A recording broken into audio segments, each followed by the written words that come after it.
Tantor Audio, a division of Recorded Books, presents Maiden Leap by C.M. Harris. Narrated by Melissa Moran. Now I understood that the same road was to bring us together again. Whatever we had missed, we possessed together the precious, the incommunicable past. My Antonia, Willa Cather.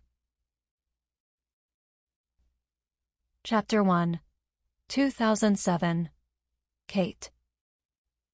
A ghost turns the corner in a flash of black, her overcoat lapping at the legs of passers-by. Those touched, slow in her wake, alerted to something gone askew in their world. Some turn to catch a glimpse, but the flow of Black Friday shoppers engulfs her, and the briefly molested carry on with their errands, their revelry. Watching this dark whirlwind from the safety of her minivan, Kate Larson gently nibbles the inside of her cheek. If it was merely a ghost, she could drive on without another thought, blaming imagination, holiday enchantment, Thanksgiving leftovers. But there's something about that woman. Her determined gait, dark whipping strands of hair, strong jaw, which sets Kate's heart thumping, her skin tingling. This is no phantom. No way, Kate whispers. She hangs a right at the corner without signaling, only to earn a quick toot from the car behind. Oh, fuck the fuck off! Kate winces. Not because she dropped the F-bomb for the first time in years, but because the oncoming driver has read her lips and raises his hands in outrage. She smiles meekly, waving him off. In a town the size of Wakasa Bluffs, it will surely come back to bite her.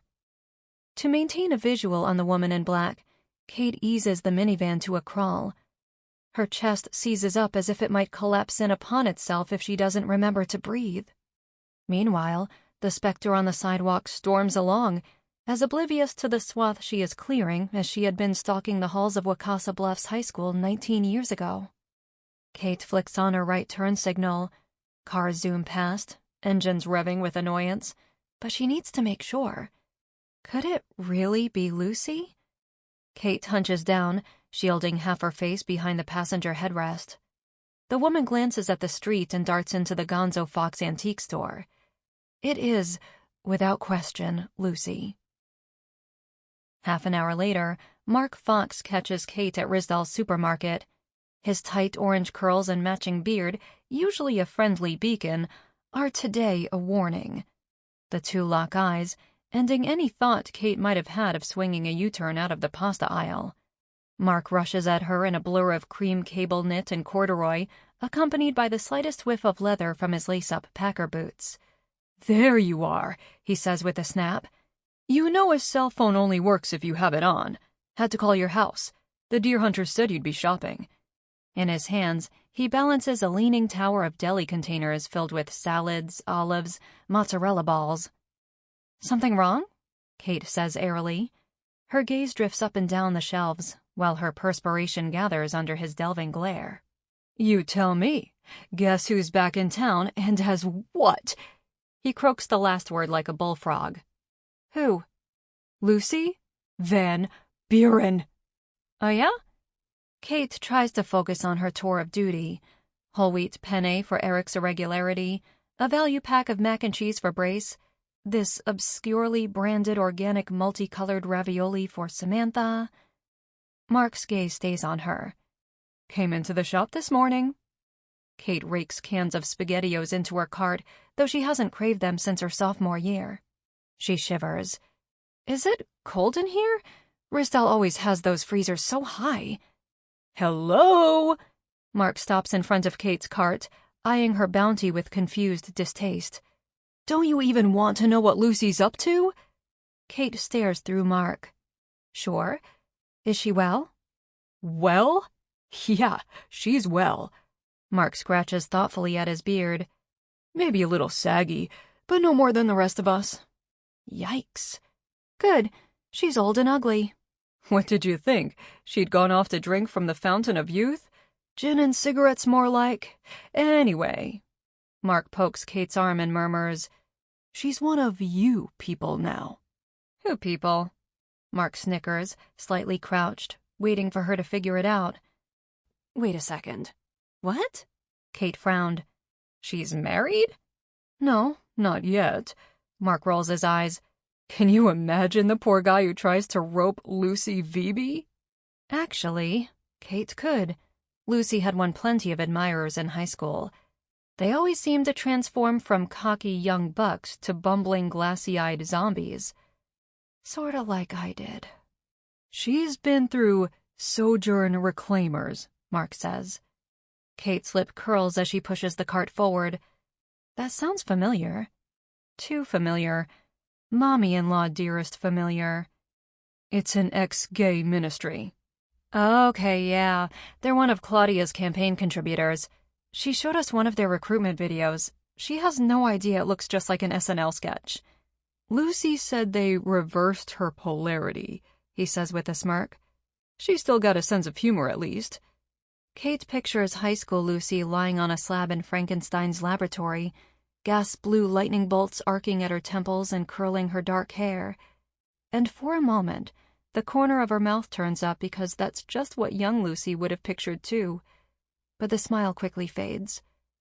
Are you sure? Last I heard, her band was coming out with another album. Yeah, well, apparently she hit bottom, went through detox, and the whole thing imploded. Checked into Sojourn Reclaimers to change her ways, she said. Bought the old Gainsborough place up on the Leap.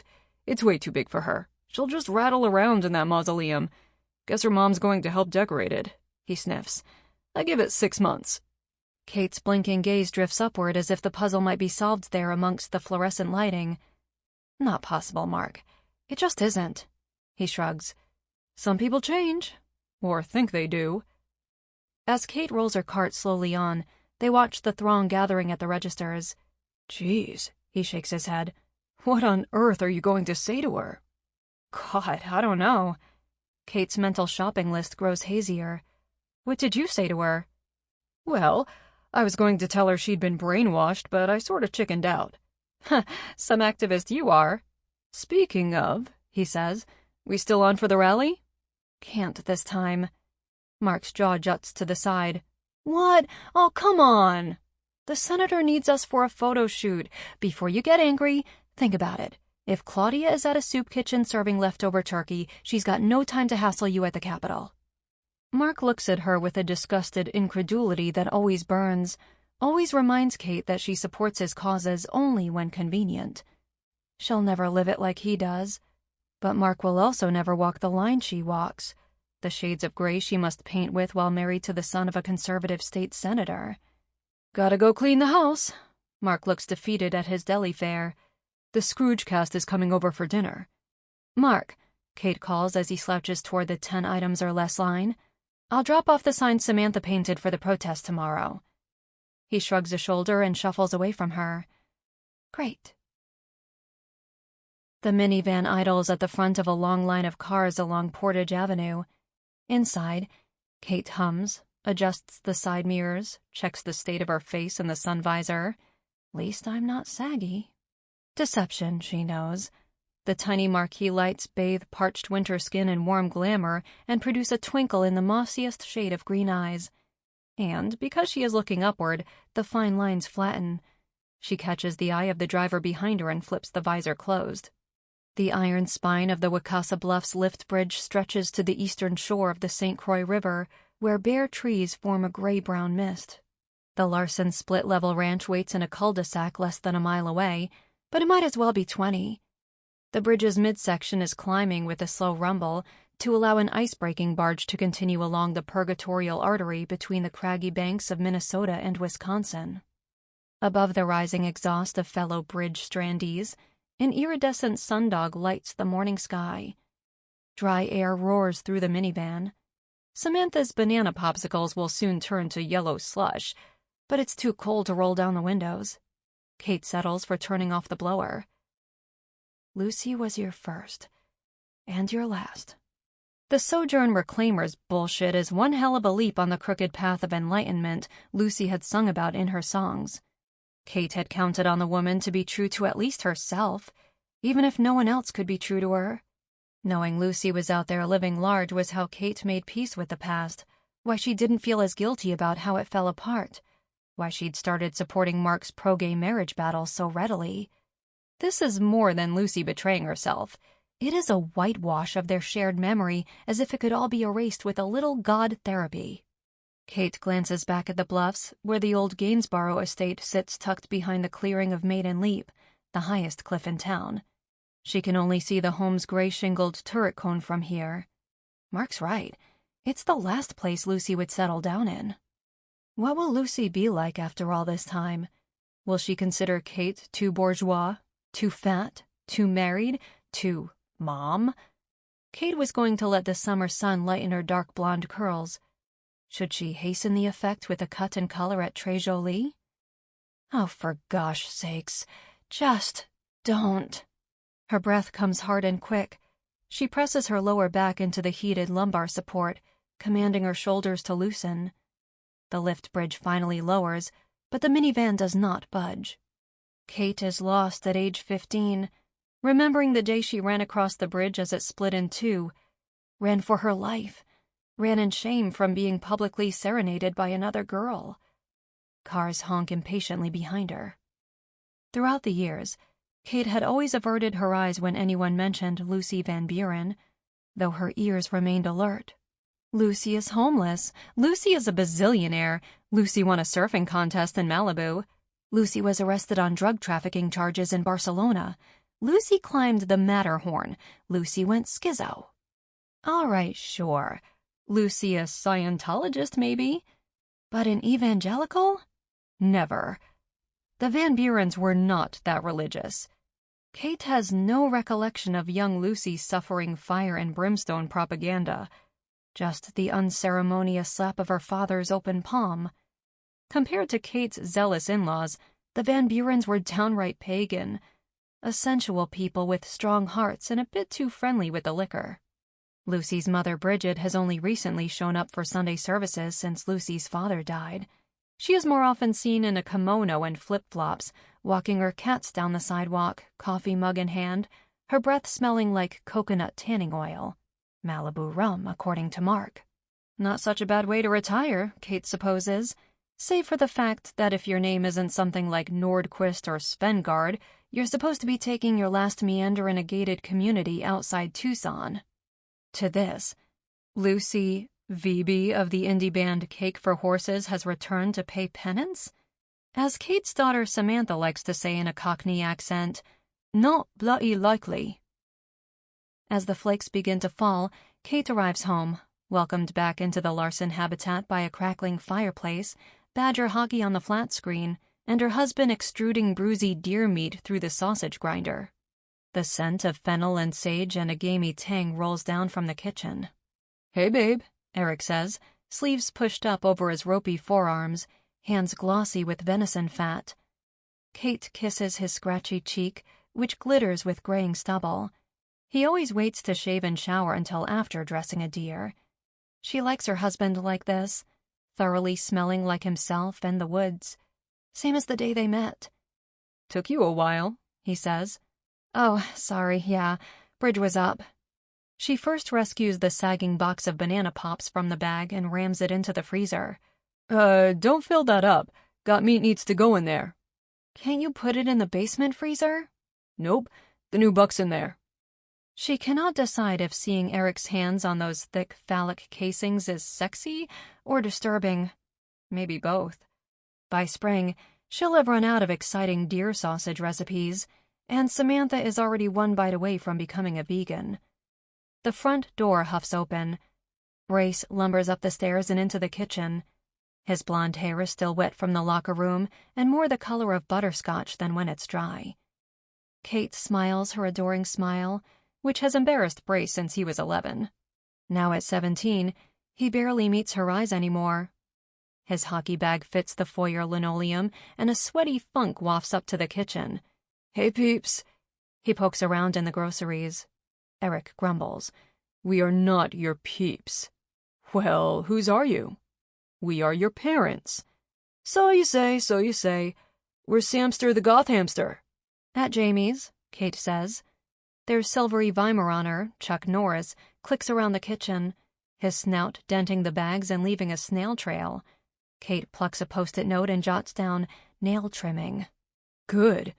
Brace pulls a Gatorade off the plastic six-pack device that Samantha has dubbed the Duck Strangler. The guys are coming over for the rest of the game. Zev will only half pay attention to it if she's spooking around all moody and stuff. Kate punches her hands onto her hips. Please remind Zev Cohen that Sam is 2 years too young for him. Brace sniffs out the bag of rotisserie chicken.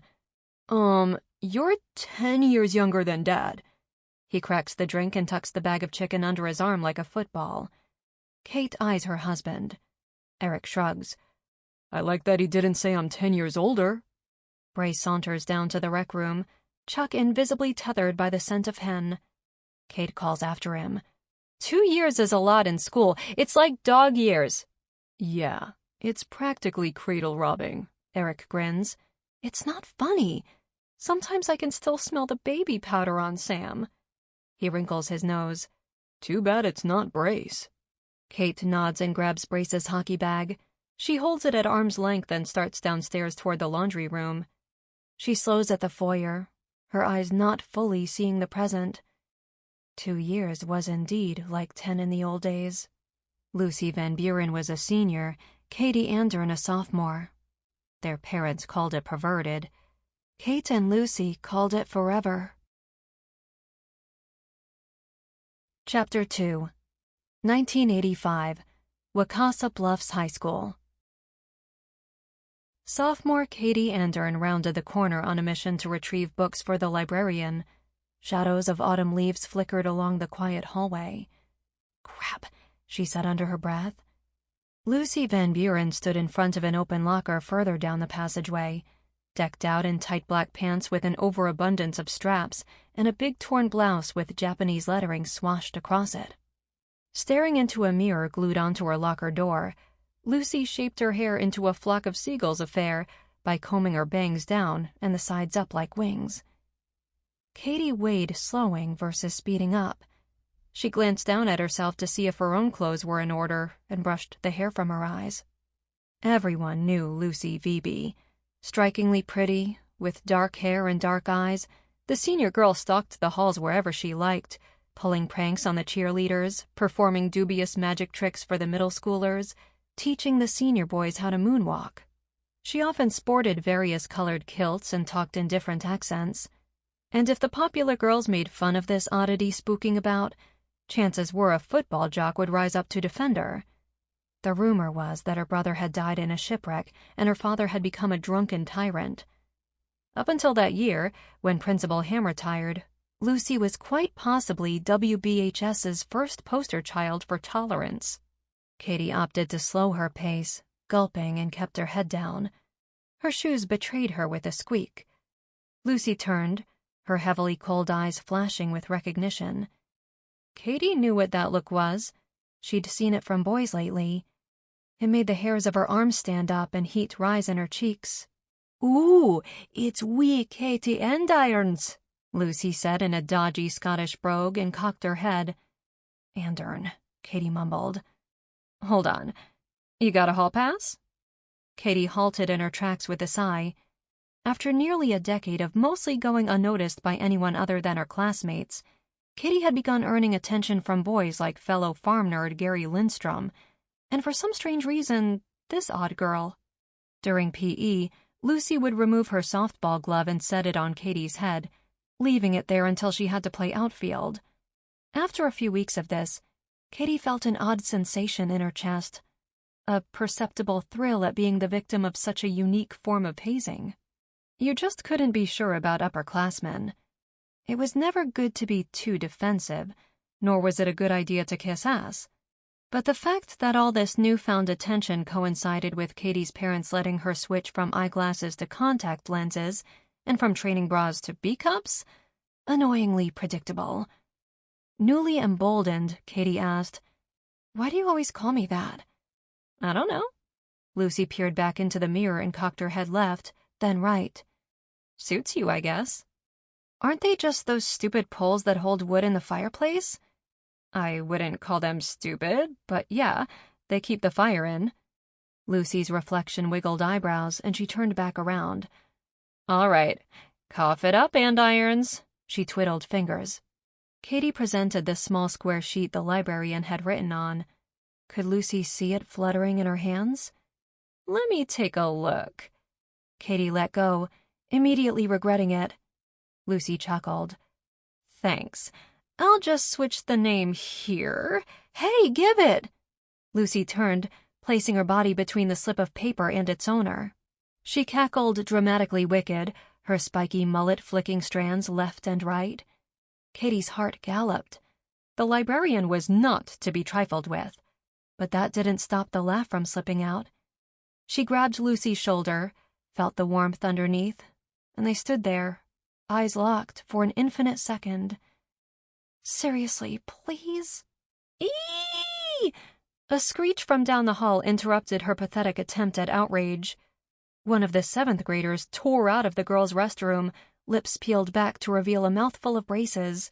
"Oh my God, somebody's tortured a mouse in there," the girl said. She clutched at Lucy and pleaded, "I think it's still alive. The tail is moving." What kind of heinous cretin would torture a mouse, Katie wondered. Although she knew very well that there were girls in WBHS that would rip the ears off a bunny rabbit. Smokers, loose girls, tanning bed girls.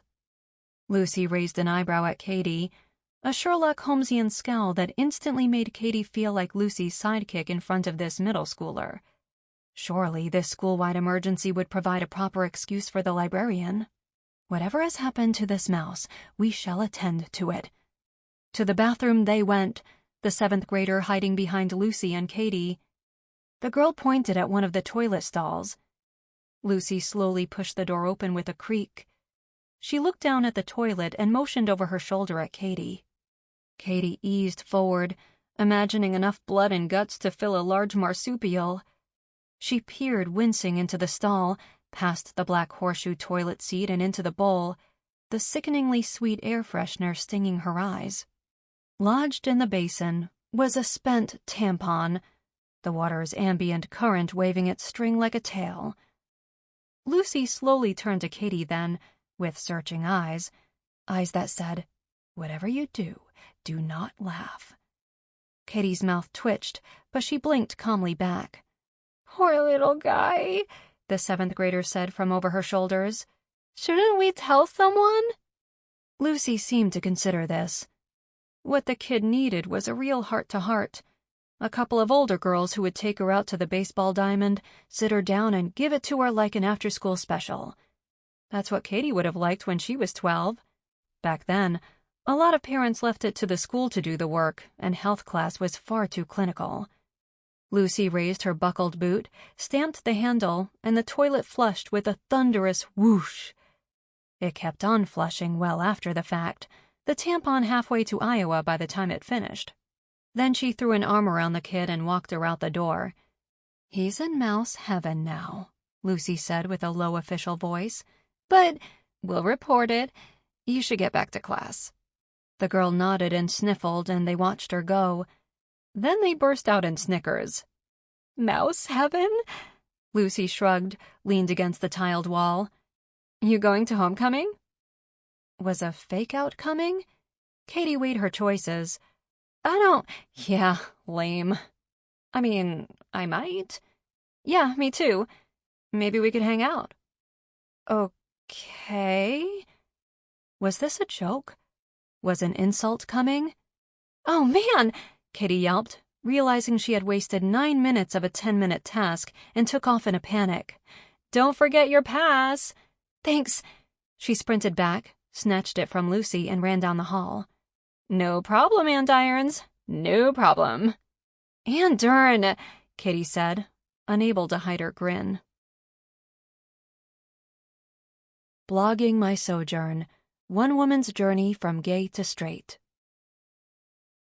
They say you should never start a blog at night because that's when you're prone to hyperbole. They say you should compose at night, then correct and post in the clear light of morning, but I never do what I'm told. Since this is my first post, a little background, which will be found on the About page after tonight. I'm an ex-riot girl, recovering lesbian, and the new owner of a bed and breakfast. This blog will reflect on my time in a reparative therapy program and my life now as I navigate my hometown, which I arrived in last week. It is 2 towns, actually. 2 sisters estranged by a river and by the cordial rivalry that wages between 2 great Midwestern states. So how did my teenage quest for understanding land me right back in the place where I was once so sure there was nothing left to know? Though I wandered the world for many years, I guess home never left me. I finally heard it calling through all the noise, more about that in coming posts. And I'm using a pseudonym to protect the innocent, as well as the guilty. The Sojourn Reclaimers 3 Simple Steps program. 1. Admit the past. 2. Acknowledge the present. 3. Turn to face heaven. All for now. Got my work cut out. The wallpaper in this drawing room is red flock, and no one consulted the furniture, which is Herman Miller. Praise Jesus. Posted by Liesel, 10 p.m., 2 comments. Patrice commented, "Just found you on the Blog In for God feed. I'm so proud of what you are doing. It is very brave. May the Lord be with you through your soul journey." Ralph 68 commented, "Liesel, you are probably more confused than when you entered Sojourn. As a gay man, I am offended that you would think your sexuality is something that you need to recover from. Wake up." Chapter 3. Samantha. She ran into her room, shut the door, and threw herself onto the bed. As she dialed her best friend Jamie's cell phone, she kicked off Mom's borrowed high heels, and one landed high on the bookshelf. "You gotta watch the news tonight." Hello?" Jamie said in her soft, sleepy voice. "And why?" Samantha pulled the hair clip from her straight, dark locks, and they fell around her shoulders. "You will never in a gazillion years believe what happened at the rally." She spat rapid fire into the phone. "I thought you were going to the soup kitchen." Samantha switched to speaker and rolled the cornflower blue dress up her torso. "We were, but Grandma launched a sneak attack on Civil Dis instead. She guilted Dad into taking us, and boy, is Mom pissed." She yanked the dress over her shoulders and tossed it onto her desk chair. "You're shitting me." "Yeah, I had no choice. I swear, Jane." "Dude, I believe you." "Okay, but that's not all. Apes happened." What? Samantha crawled across her bed and located last night's pajama bottoms in a heap on the floor. "Grandma got attacked by apes in the middle of her speech." She pulled them on. "What the heck?" Jamie tittered. "It was contagious." "Like real apes?" Samantha burst out with a laugh. This was a long overdue release. Going from outright terror to shame, to everyone screaming at each other in the car, hilarity seemed the next logical step. "Hold on." She tugged on her favorite old sweatshirt with a curly-Q treble clef that read, "Here comes treble." "There were a ton of protesters at the rally, way more than Mark's civil discontingent. A bunch of people in gorilla suits piling out of vans." "That's the Simian Avengers, Sam. Yes, yes, yes!" "I know, right?" "Oh man, what channel should I check?" "Try 9 at 9 first." This was a dream come true for the two of them.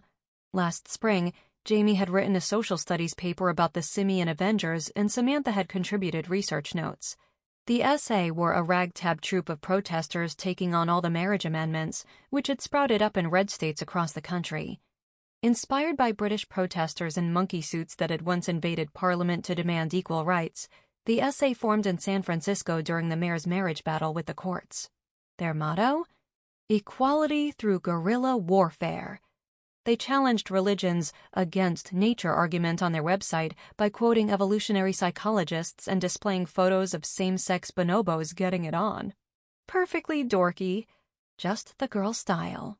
Apes were Samantha's spirit animal after all. She hoped to study them someday and minor in astronomy. Or major in astronomy and minor in anthropology, or major in music theory and minor in... It's not on yet, Jamie said. "So what else? Did they get to speak?" No, it was a mess," Samantha said, reaching for a glass of water on the bedside table. "This one ape tried to hump Grandma." Jamie's guffaws overloaded the phone speaker. Water lurched up Samantha's nose and she coughed. So she started quoting scripture, something about man's dominion over the beasts of the kingdom. That really got them all hooting. Wow. Just wow. Can't believe I missed it. So unfair. Samantha recounted how one of the apes had run up to her at the protest and she fought. Sample complete. Ready to continue?